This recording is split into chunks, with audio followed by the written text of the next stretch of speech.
Post-operative instructions, wisdom teeth removal. The following will cover important information regarding proper post-surgical care for wisdom teeth extraction. If you've been scheduled to have your wisdom teeth removed, it will be important to follow these instructions exactly as we present them. Discomfort is normal after the extraction of teeth. If you're not allergic or intolerant to non-steroidal anti-inflammatory drugs, start taking Ibuprofen, also known as Advil or Motrin, as instructed by your doctor at the time of your surgery.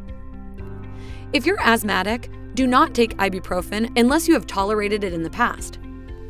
If the ibuprofen alone doesn't control your pain, take your prescribed narcotic in addition. Ibuprofen and your prescribed narcotic can be taken together. Be certain to take your pain medicines with food.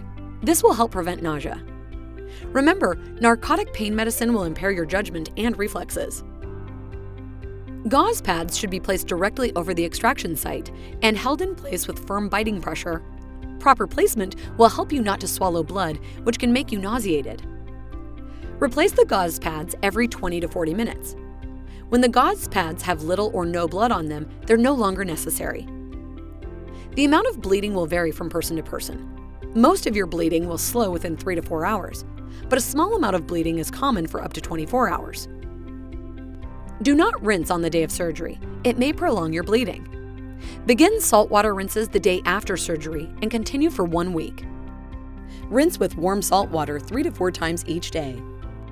To make the saltwater solution, dissolve half a teaspoon of salt in a small glass of warm tap water.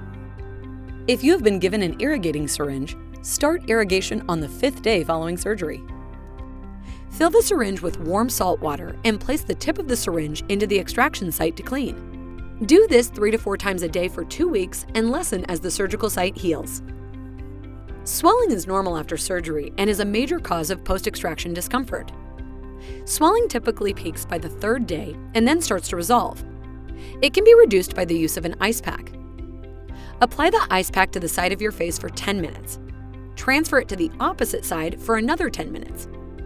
Continue icing the face for the first 24 hours. Do not freeze the skin. Ice packs are useful for the first 24 to 48 hours only. Also, keep your head elevated on 2 pillows for 3 to 4 days. These measures will not eliminate swelling, but they will help to reduce its severity. Start with clear liquids, such as apple juice, tea, or broth. Gradually ramp up your diet as tolerated. Always cool down any hot foods or liquids during the first 24 hours. If you were sedated for surgery, do not eat fatty, creamy, or oily foods. These foods may cause nausea. You should eat only soft foods for the first week. For example, soups, eggs, mashed potatoes, and meatloaf are fine. For 2 weeks, 8 weeks if you had lower wisdom teeth extracted, do not eat hard, crunchy, or very chewy foods such as European breads, pizza crust, steak or jerky, nuts, or popcorn. To help prevent dry socket, do not use a straw for the first 3 days after surgery. Begin brushing your teeth the day after surgery. It's important to brush all your teeth, even if the teeth and gums are sensitive.